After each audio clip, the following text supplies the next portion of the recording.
चलिए, पिछली क्लास में मैंने आपको क्या पढ़ाया था? बायो-सेवर्ट का नियम पढ़ाया था, है ना? बायो-सेवर्ट के नियम में क्या होता है? आपको बस स्टेटमेंट याद रखना है कि कौन किसके-किसके क्या है, अनुक्रमानुपाती है ना? और उसको हम क्या करते हैं फिर एक साथ मिलाकर ऐसे लिख देते हैं। तो वो क्या निकल जाता है? बायो-सेवर्ट का नियम निकल जाता है। याद रखना बायो-सेवर्ट का जो नियम है, वो हमको किस रूप में दिखाई देता है? जैसे हम वैद्युतिकी में क्या देखते थे? कूलाम का नियम देखते थे, वैसे ही यहाँ पे चुंबकीय वाले में हम क्या देख रहे हैं? बायो-सेवर्ट का नियम देख रहे हैं। देखो, यहाँ से अगर देखोगे तो ये भी क्या हो रहा है? व्युत्क्रम वर्ग के नियम का पालन कर रहा है। यहाँ पर देखो, ये भी क्या हो रहा है? व्युत्क्रम वर्ग के नियम का पालन कर रहा है। ठीक उसी प्रकार से कूलाम का नियम भी क्या करता है? व्युत्क्रम वर्ग के नियम का पालन करता है। तो इसमें कुछ-कुछ सिमिलैरिटीज़ और डिसिमिलैरिटीज़ होंगी, ठीक है? क्या होगा? कुछ-कुछ आपको बायो-सेवर्ट के नियम का क्या करना पड़ेगा? तुलना करना पड़ेगा, ठीक है? तो आप इसकी तुलना अपने बुक से करिएगा, बुक में देखिएगा, ठीक है? क्या देखना है आपको? आपको नोट करना है बायो-सेवर्ट नियम की तुलना, बायो-सेवर्ट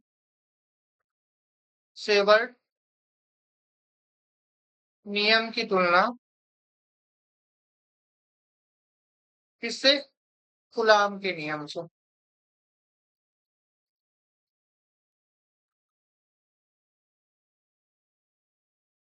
ठीक है? इसकी तुलना आपको इससे करना है। इसमें तुलना में आप क्या-क्या देखोगे? समानताएँ देखोगे और क्या देखना? असमानताएँ देखना। ये बुक से कर लोगे, ऐसे ही पढ़ोगे तो याद रहेगा, ये आपका होमवर्क रहेगा, ठीक है? इसके बाद आगे चलते हैं। अब बायो-सेवर्ट के नियम का हम क्या करेंगे? इस्तेमाल करेंगे और क्या करते जाएँगे? कुछ-कुछ हम उसके नियम की सहायता से हम व्यंजक निकालते जाएँगे। उसमें सबसे इम्पोर्टेंट और पहला जो हम पढ़ेंगे वो क्या होगा? धारावाही वृत्ताकार लूप के अक्ष पर धारावाही वृत्ताकार लूप के अक्ष पर चुंबकीय क्षेत्र चुंबकीय क्षेत्र, ठीक है? चुंबकीय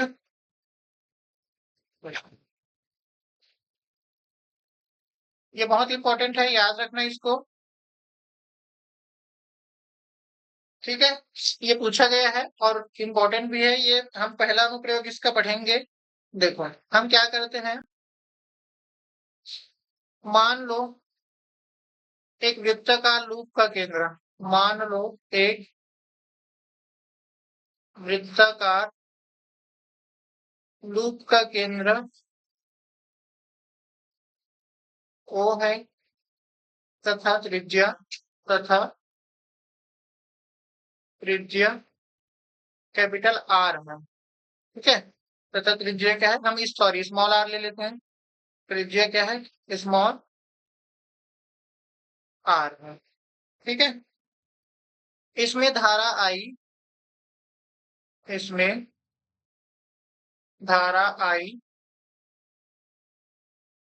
दक्षिणावर्त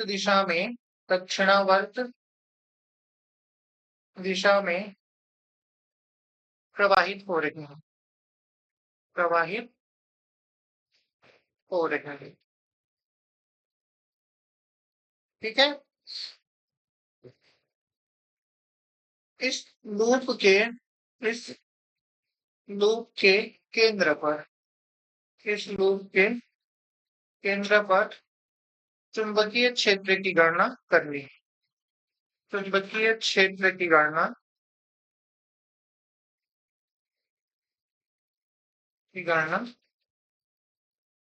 करनी है, ठीक है? चलिए इसके लिए हम एक डायग्राम बना लेते हैं। किस प्रकार से बनेगा डायग्राम देखो।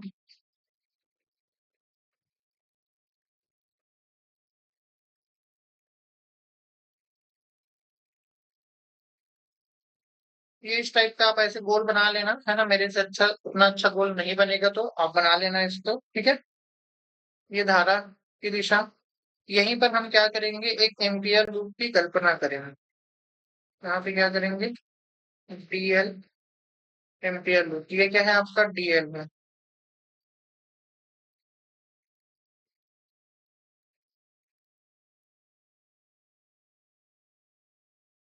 ठीक है। और ये इसका केंद्र हो जाएगा ओ, और इसकी त्रिज्या क्या हो जाएगी आर। याद रखना डीएल क्या होता है, इस डीएल को हम क्या कहते हैं, डीएल है ना। इस डीएल को क्या कहा जाता है, धारा अवयव कहा जाता है। ठीक है, क्या क्या कहा जाता है, धारा अवयव कहा जाता है। और इसकी दिशा हमेशा क्या होती है, धारा की दिशा में होती है। जैसे धारा इस डायरेक्शन में बह रहा है, कौन सा डायरेक्शन में बह रहा है, इस डायरेक्शन में बह रहा है, तो इसका भी दिशा क्या होगा, इस डायरेक्शन में होगा। और यहाँ पे एंगल कितने का बनेगा फिर, यहाँ पे याद रखना एंगल जो बनता है वो कितने का बनता है, 90 का बनता है। ठीक है, ये याद रखना। ठीक है, अब डीएल लंबाई के, डीएल लंबाई के धारा अवयव की कल्पना करें, धारा अवयव की कल्पना करें, कल्पना करें। तब इस धारा अवयव के कारण, इस धारा अवयव के कारण लूप के केंद्र पर, लूप के केंद्र पर चुंबकीय क्षेत्र की तीव्रता, चुंबकीय क्षेत्र की तीव्रता है, चुंबकीय क्षेत्र की तीव्रता किसकी नियम से निकलता है भाई, तीव्रता का सूत्र हमने कल पढ़ा था लास्ट क्लास में।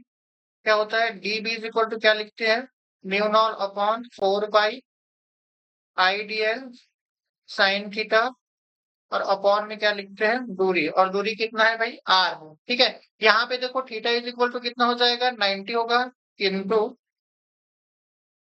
थीटा कितना है आपका, 90 डिग्री का बनेगा, विच मीन्स क्या हो जाएगा, साइन 90, और साइन 90 का मान कितना होता है, 1 होता है। तो यहाँ से क्या आएगा, ओवरऑल जो आएगा वो आएगा आपका D B mu naught upon 4 pi, और ये हो जाएगा आई डी एल और अपॉन में आर का स्क्वायर, यही निकलेगा। ठीक है, दाएं हाथ के नियम के सहायता से या ऐसे लिख सकते हो, दाएं हाथ के नियमानुसार, दाएं हाथ के नियमानुसार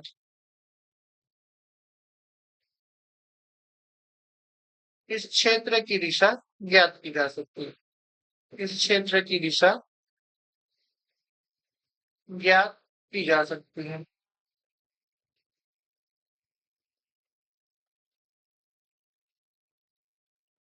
चलिए आगे देखते हैं। अभी जो हमने निकाला है वो क्या किए है, एक छोटे से धाराव्यव के लिए निकाला है। यहाँ पे जो छोटा सा धाराव्यव दिखाई दे रहा है उसके लिए। अब इस पूरे लूप को ये छोटे छोटे धाराव्यव के में बांट सकते हैं। तो पूरे लूप के कारण निकालेंगे तो क्या कर देंगे, इसका समाकलन कर देंगे, जैसे हम पिछले चैप्टर में भी करते थे। पहले क्या लेते थे, एक छोटा सा क्षेत्रफल सदिश लेते थे, याद करो जब गॉस का प्रमेय यूज करते थे, उस छोटे से क्षेत्रफल सदिश के कारण निकालते थे। और जब पूरे के लिए निकालना होता था तो हम क्या कर देते थे, उसका समाकलन कर देते थे। ठीक इसी प्रकार क्या कर सकते हैं, इस पूरे अवयव के छोटे छोटे धारा अवयव में बांट सकते हैं। ठीक है, तो पूरे के लिए निकालेंगे तो क्या हो जाएगा, अतः केंद्र ओ पर, केंद्र ओ पर संपूर्ण लूप के कारण, संपूर्ण धारावाही लूप के कारण, चुंबकीय धारावाही लूप के कारण चुंबकीय क्षेत्र क्या हो जाएगा, बी इज इक्वल टू, हम इसका इंटीग्रेशन कर देंगे डीबी। डीबी की वैल्यू पुट करो तो क्या आ जाएगा, mu naught upon 4 pi I D L और बट्टे में आर स्क्वायर। ठीक है, कांस्टेंट वैल्यू को बाहर निकाल दो तो म्यू नॉट अपॉन क्या हो जाएगा, 4 पाई, यहाँ से आई और आर स्क्वायर बाहर निकल जाएगा। इंटीग्रेशन किसका होगा, केवल और केवल डीएल का। तो बी इज इक्वल टू याद रखना, mu naught upon 4 pi I upon R square. ये क्या होता है देखो, जब हम डायग्राम में से छोटे छोटे अवयव में से चलते जाएंगे, यहाँ पे एक अवयव लेंगे, यहाँ पे एक अवयव लेंगे, मतलब हम क्या करेंगे, ये वृत्त है ना, एक वृत्ताकार लूप है, तो वृत्ताकार लूप के कहाँ पे चलेंगे, हम परिधि पर चलेंगे। इसका मतलब क्या हो जाएगा, ये जो वैल्यू आएगा वो कितने के बराबर आएगा, 2 पाई आर के बराबर आएगा। ठीक है, क्योंकि ये इंटीग्रेशन ऑफ डीएल क्या कहलाएगा आपका, 2 पाई आर, जो कि क्या है, वृत्त की परिधि, वृत्त की परिधि के इक्वल होगा। ठीक है? और यहाँ से देखो 2 पाई से 2 बार में ये कैंसिल हो जाएगा, 1 आर से 1 आर कैंसिल हो जाएगा, तो बी इज इक्वल टू क्या बचेगा? म्यू नॉल आई और बट्टे में बचेगा 2 आर। ये हो गया। ठीक है? यदि धारावाही वृत्ताकार लूप में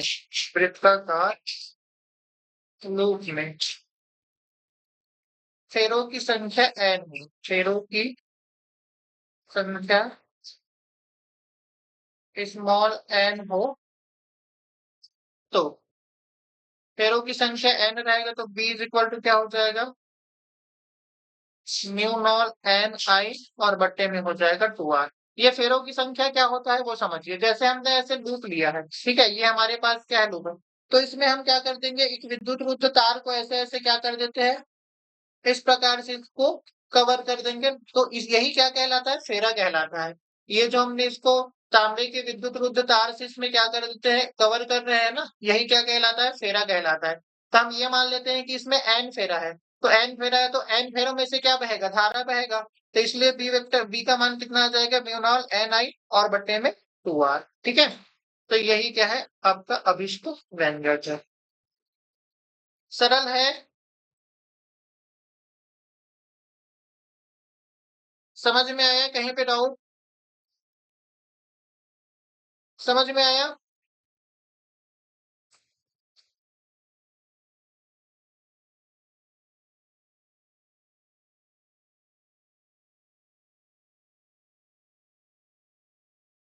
चलिए। अच्छा, अब यहां से देखिए इसकी निर्भरता। ठीक है? इसकी निर्भरता, चुंबकीय क्षेत्र की निर्भरता देखो। चुंबकीय क्षेत्र की निर्भरता किस पर निर्भर कर रहा है वो देखो। सबसे पहला तो क्या हो जाएगा? सबसे पहले हम लिखेंगे फेरों की संख्या पर। फेरों की संख्या पर। फेरों की संख्या पर कैसे निर्भर कर रहा है भाई? देखो आप, बी जो है वो डायरेक्टली प्रोपोर्शनल है किसके? एन के। इसका मतलब क्या हो जाएगा? फेरों की संख्या बढ़ेगा तो चुंबकीय क्षेत्र की तीव्रता भी क्या होगा? बढ़ेगा। ये सब आप अपने शब्दों में लिख लेना ना, मैं ऐसे डायरेक्टली समझा रहा हूँ। ठीक है? समझ में आता है ना? अनुक्रमणुपाती का मतलब क्या होता है? जब एक बढ़ता है तो उसके रिस्पेक्ट में दूसरा भी बढ़ता है, और एक घटता है तो उसके रिस्पेक्ट में दूसरा भी घटता है। वो क्या कहलाता है? आपका फेरों की संख्या कहलाता है। ठीक है? दूसरा क्या था? कुंडली में बहने वाली धारा। कुंडली में बहने वाली धारा पर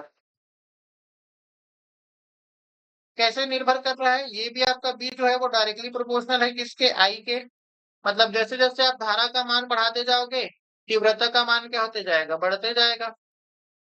थर्ड आप याद रख लेना, आर मतलब कुंडली की त्रिज्या पर, वृत्ताकार कुंडली की त्रिज्या पर। और त्रिज्या पर कैसे निर्भर कर रहा है देख लो, आप लोग निकाले हो, क्या निकाले हो? आर नीचे में है ना, तो क्या हो जाएगा? B is directly proportional to 1/r। मतलब त्रिज्या बढ़ेगा तो चुंबकीय क्षेत्र का मान क्या होगा? घटेगा। तो ये 3 प्रकार से इसकी निर्भरता भी आपको क्या करना है? याद रखना है। ठीक है? कहीं पे कोई डाउट है? समझ में आया? डाउट तो नहीं है ना? समझ में आया अच्छे से?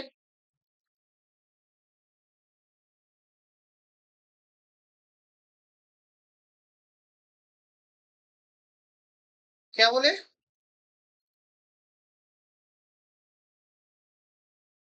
क्या?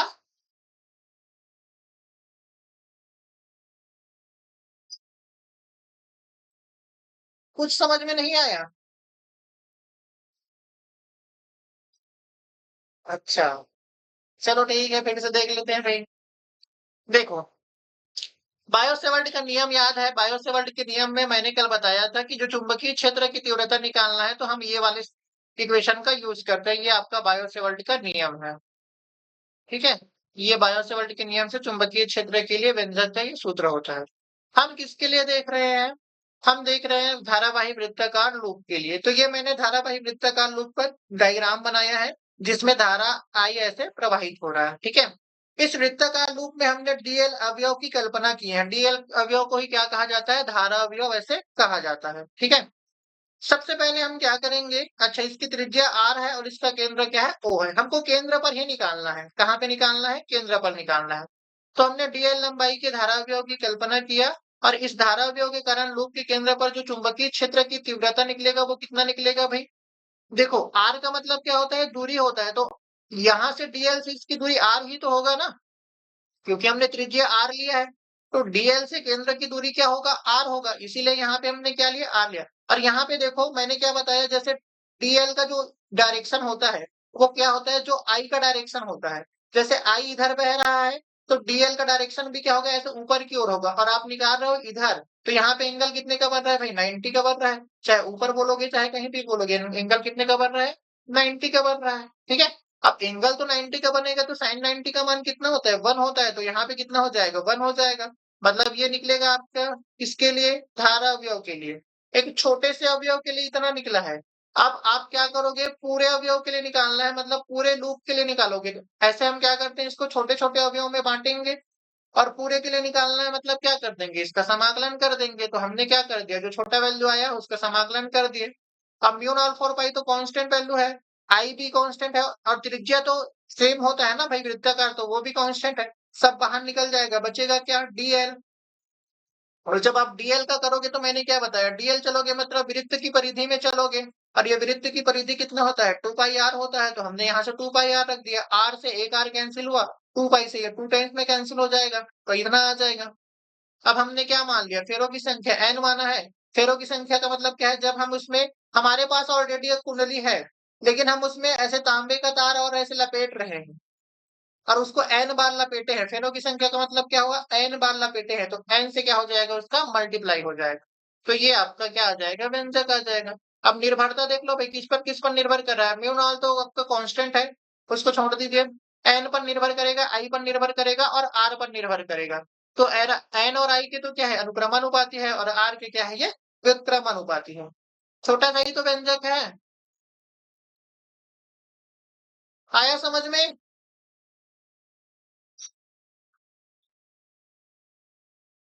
हाँ, कोई दिक्कत नहीं है, ठीक है।